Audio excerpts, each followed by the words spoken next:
Subscribe करें हमारा official YouTube channel और बेल आइकन दबाकर पाएं सभी नोटिफिकेशन। स्टोरेज की कमी होने की वजह से एक तरफ देश में काफी अनाज बर्बाद हो जाता है, पर संगरूर में कानूनी रूप से बनने वाले एक स्टोरेज को, जिसे प्लिंथ कहा जाता है, उसे खुलने ही नहीं दिया जा रहा। संगरूर के कुछ छुटभइये नेता अपनी सियासत की दुकान चलाए रखने के लिए इसका विरोध भी कर रहे हैं और इस प्लिंथ को बनाने वाले संजय गर्ग और उनके सहयोगी इंसाफ की मांग करते हुए सरकारी दफ्तरों के चक्कर लगा रहे हैं। पेश है ये स्पेशल रिपोर्ट।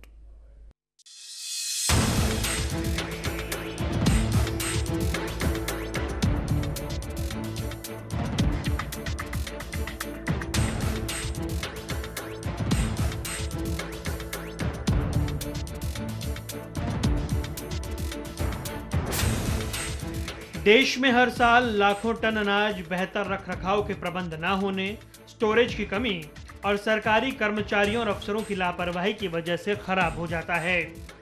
पंजाब में भी हर साल इसी हालात का सामना करना पड़ता है और तमाम दावों के बावजूद हजारों टन अनाज खराब हो जाता है। इसमें केंद्रीय खरीद एजेंसियों की बड़ी लापरवाही एक वजह साबित होती है। पंजाब में संगरूर के निवासी संजय गर्ग का भी ये सोचना था कि अनाज की इस बर्बादी को भला कैसे रोका जा सकता है, जिससे किसी गरीब के मुंह का निवाला बनने वाला अनाज बर्बाद ना हो। इसलिए जब सरकार ने संगरूर में स्टोरेज के प्रबंधों के लिए स्थानीय उद्योगपतियों की मदद लेनी चाहिए, तब संजय गर्ग ने इस तरफ एक बड़ी पहल की। सरकार ने जब स्टोरेज के लिए बड़े प्लिंथ बनाने को टेंडर मांगे तो 4 बार टेंडर रिलीज होने के बाद ज्यादातर लोग सामने नहीं आए, क्योंकि अनाज की स्टोरेज के लिए बनाए जाने वाले प्लिंथ का बिजनेस कोई ज्यादा बड़ा आर्थिक फायदा देने वाला नहीं होता है। पर देश का अनाज बर्बाद ना हो, इस तरफ अपना योगदान देने के लिए संजय गर्ग ने पहल की, टेंडर भरा और संगरूर के उभावाल रोड पर अपना 4 एकड़ का बड़ा प्लॉट इस काम के लिए समर्पित कर दिया।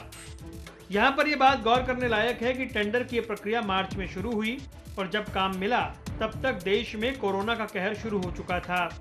पर उसके बावजूद भी संजय गर्ग और उनके साथियों ने अपनी जान की परवाह न करते हुए समय सीमा में पूरा काम कर लिया और अप्रैल मई में प्लिंथ का काम पूरा करते हुए स्टोरेज के लिए प्लॉट को तैयार कर लिया। लेकिन जैसे ही आबोवाल रोड पर यह प्लिंथ बनकर तैयार हुई, इसे लेकर स्थानीय छुटभइये नेताओं की शह पर लोगों ने इसका विरोध करना शुरू कर दिया।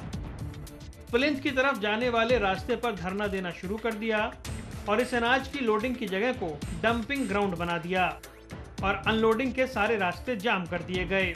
धरना देने वालों का तर्क था कि आबादी वाले इलाके में प्लिंथ बनाने और अनाज स्टोर करने से स्थानीय लोगों की सेहत को नुकसान होगा। उन्होंने कहा कि अनाज स्टोरेज में कीटनाशकों का इस्तेमाल बड़े पैमाने पर होता है। इस दे करके असी प्रशासन नूं, पंजाब सरकार नूं, जिन्ने भी महकमे ने पन ग्रेन, पंछप, अपने FCI, इन्हां नूं बेनती करदे आ कि इत्थे साडे बच्चिआं नाल साडे नाल खिलवाड़ ना करो। ये इत्थे डंप चकवाए जावे, साडे जो भी बस्तियां ने इन्हां नूं सहयोग दिता जावे। पंजाब सरकार नूं कहने, प्रशासन नूं कहने। पर संजय गर्ग के सहयोगियों और शहर के जाने माने व्यापारियों ने इसे कोरी राजनीति करार दिया है। उनका कहना है कि कुछ स्थानीय छोटे बड़े नेता सिर्फ अपना सियासी हित साधने के लिए इसका विरोध कर रहे हैं। जिस इलाके में ये प्लिंथ बनी है उसके आसपास FCI के गोदाम, वेयर हाउसिंग के गोदाम और कई राइस शेलर भी बने हुए हैं। टेंडर कटे सी इत्थे स्टोरेज वास्ते, 4 बारी टेंडर कट्टण दे बावजूद भी किसी ने इत्थे नहीं बनाई। साडी पुश्तैनी जमीन पई सी, उहदे ते 10,836 MT ਦੇ ਜਿਹੜੇ ਗੋਦਾਮ ਹੈ ਉਹ ਮਨਜ਼ੂਰ ਹੋ ਗਏ ਤਾਂ ਮਾਲ ਦੇ ਟਰੱਕ ਭੇਜੇ, ਫਿਰ ਉੱਥੇ ਸਿਆਸੀ ਸ਼ਹਿ ਦੇ ਉੱਤੇ ਧਰਨਾ ਲਗਾ ਦਿੱਤਾ। ਹਾਲਾਂਕਿ ਸਾਡੇ ਕੋਲੇ ਕੋਰਟ ਦੇ ਵੀ ਆਰਡਰ ਨੇ ਕਿ 500 ਮੀਟਰ ਦੇ ਘੇਰੇ ਵਿੱਚ ਕੋਈ ਧਰਨਾ ਨਾ ਲੱਗੇ, ਉਹਦਾ ਕੋਈ ਖਿਆਲ ਨਹੀਂ ਰੱਖਿਆ ਜਾ ਰਿਹਾ। ਪੁਲਿਸ ਪ੍ਰਸ਼ਾਸਨ ਨੂੰ ਬਹੁਤ ਵਾਰੀ ਬੇਨਤੀ ਕਰਤੀ ਪਰ ਕਿਸੇ ਨੇ ਸਾਡੀ ਹੈਲਪ ਨਹੀਂ ਕੀਤੀ, ਕਿਉਂਕਿ ਇਹ ਸਾਰਾ ਕੁਝ ਸਿਆਸੀ ਸ਼ਹਿ ਦੇ ਉੱਤੇ ਹੋ ਰਿਹਾ ਹੈ। ਅਸੀਂ ਬਹੁਤ ਦੁਖੀ ਹਾਂ। ਅਸੀਂ ਆਪਣੀ ਜਾਨ ਨੂੰ ਜੋਖਮ 'ਚ ਪਾਇਆ। ਕੋਵਿਡ ਦੇ ਵਿੱਚ ਅਸੀਂ ਆਪਦਾ ਪੈਸਾ ਇਨਵੈਸਟ ਕੀਤਾ। ਪੰਜਾਬ ਸਰਕਾਰ ਕਹਿੰਦੀ ਹੈ ਕਿ ਪੈਸੇ ਇਨਵੈਸਟ ਕਰੋ, ਵਪਾਰੀ ਜਾਵੇ ਕਿੱਧਰ? ਵਪਾਰੀ ਨੂੰ ਚਾਹੀਦਾ ਕੀ ਹੈ? ਵਪਾਰੀ ਨੂੰ ਚਾਹੀਦੀ ਹੈ ਪਰਮਿਸ਼ਨ। ਅਸੀਂ ਪੰਜਾਬ ਸਰਕਾਰ ਤੋਂ ਪਰਮਿਸ਼ਨ ਦੇ ਤਹਿਤ ਕਾਨੂੰਨ ਦੇ ਅੰਦਰ ਰਹਿ ਕੇ ਸਾਰਾ ਕੁਝ ਲੀਗਲੀ करके वो प्लिंथ बनाए ने, क्योंकि ये इंडस्ट्री एरिए की जमीन है। इंडस्ट्री एरिए के विच रैड जोन की इंडस्ट्री भी लग सकती है। सब तो सेफ ये सी असी वो कीता, पर साडे नाल हुण बहुत ज़्यादा धक्का हो रहा है। असी बेनती करते हैं कि सानू इंसाफ दिवाया जाए। कोर्ट के हुक्मां की भी कोई पालना नहीं हुंदी। एक पासे सरकार कहती है इत्थे इन्वेस्टमेंट लियाई जाए, जो साडा इंडस्ट्रीज कोई भी इत्थे इन्वेस्टमेंट लैके आंदा है वो लीगल तरीके नाल इत्थे सारा काम करता है, तो उन्होंने फिर भी इत्थे रोकिया जाता है जां उहदे काम दे विच हर्डल पैदा की जाती है। ये चीज़ नहीं होनी चाहिए हैगी, क्योंकि एक बंदे ने बड़ी मुश्किल ला के करोड़ों रुपया ला के उत्थे सैटअप किया, उत्थे अपने प्लिंथ बनाए, इत्थों दे कुछ बंदे उसनों हर्ट कर रहे हैं जां उहदे हर्डल पैदा कर रहे हैं। असीं सरकार अगे यही बेनती करते हैं कि ये हर्डल नहीं होनी चाहिए हैगी और उत्थे मटीरियल जिहड़ा हैगा जल्दी जल्दी लगना चाहिए। वहीं दूसरी ओर कोरोना के आजकल के माहौल में इस धरने पर भी सवाल उठाए जा रहे हैं। कोरोना की वजह से संगरूर जिले में धारा 144 लागू है। 5 से ज्यादा लोग एक साथ इकट्ठे नहीं हो सकते हैं, फिर यह धरना कैसे लगातार चल रहा है। यहाँ बैठे लोग ना तो मास्क लगाते हैं और ना ही सोशल डिस्टेंसिंग का पालन करते हैं, तो ऐसे में स्थानीय प्रशासन और पुलिस अफसरों ने अपनी आंखें बंद क्यों की हुई हैं। ये मामला संगरूर कोर्ट भी पहुंचा। कोर्ट ने धरने पर प्रतिबंध लगाया। जिले के डिप्टी कमिश्नर ने एसएसपी को पत्र लिखा। नायब तहसीलदार को ड्यूटी मजिस्ट्रेट की जिम्मेदारी दी गई। डीएसपी को यह आदेश था कि धरना खत्म करने के लिए पुलिस बल का इस्तेमाल किया जाए। इन सब के बावजूद आज तक कोई कार्रवाई नहीं की गई है। ਜਿਹੜਾ ਇਹ ਪਲਿੰਥ ਬਣਿਆ ਇਹ ਸਰਕਾਰੀ ਮਨਜ਼ੂਰੀਆਂ ਨਾਲ ਬਣਿਆ, ਸਾਰੇ ਸਰਕਾਰੀ ਕਾਗਜ਼ਾਤ ਪੂਰੇ ਕਰਕੇ ਬਣਿਆ। ਇੱਥੇ ਜੋ ਧਰਨਾ ਲੱਗ ਰਿਹਾ ਹੈ ਉਹ ਸਹਿ ਤੇ ਲੱਗ ਰਿਹਾ ਹੈ। ਅਸੀਂ ਮਾਨਯੋਗ ਜ਼ਿਲ੍ਹਾ ਅਦਾਲਤ ਦੇ ਵਿੱਚ ਗਏ ਧਰਨੇ ਦੇ ਖਿਲਾਫ, ਉਹਨਾਂ ਨੇ ਆਰਡਰ ਜਾਰੀ ਕੀਤੇ ਕਿ ਕੋਈ ਧਰਨਾ ਨਹੀਂ ਲੱਗ ਸਕਦਾ ਉਸ ਪ੍ਰਾਪਰਟੀ ਦੇ ਨੇੜੇ ਅਤੇ ਨਾ ਹੀ ਕੋਈ ਉਸ ਕੰਮ ਦੇ ਵਿੱਚ ਵਿਘਨ ਪਾ ਸਕਦਾ। ਪਰ ਬਹੁਤ ਮਾੜੀ ਗੱਲ, ਨਿਰੰਤਰ ਧਰਨਾ ਲੱਗ ਰਿਹਾ ਹੈ ਅਤੇ ਕੰਮ ਦੇ ਵਿੱਚ ਵਿਘਨ ਪੈ ਰਿਹਾ ਹੈ, ਕੰਮ ਹੋਣ ਨਹੀਂ ਦੇ ਰਹੇ।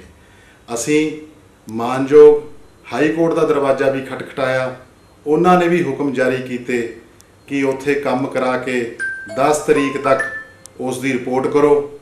ਪਰ ਮੈਨੂੰ ਬੜੀ ਹੈਰਾਨੀ ਹੈ ਕਿ ਹਾਈ ਕੋਰਟ ਦੇ ਹੁਕਮਾਂ ਦੇ ਉੱਤੇ ਵੀ ਕੋਈ ਅਮਲ ਨਹੀਂ ਹੋਇਆ। ਇੱਕ ਪਾਸੇ ਤਾਂ ਗਵਰਨਮੈਂਟ ਆਫ ਇੰਡੀਆ कोविड-19 के प्रति इन्नी अवेयर है, मतलब लॉकडाउन ला के सोशल डिस्टेंसिंग का सारा कुछ वो कर रही है, पर दूजे पासे उबल रोड के फाटक के नेड़े जो प्लिंथां बनिया ने उत्थे पता नहीं की प्रशासन मजबूर होया किस दे कहण ते मजबूर होया कोई उत्थे कोविड की ओह नहीं, कोई रखिया नहीं की जा रही। लोगों को मौत के मूँह के विच इकट्ठ करके धरने लगा के धकेल रहे हैं। प्रशासन पता नहीं क्यों चुप बैठा है, सानू समझ नहीं लगी भी यही जी प्रशासन की मजबूरी है।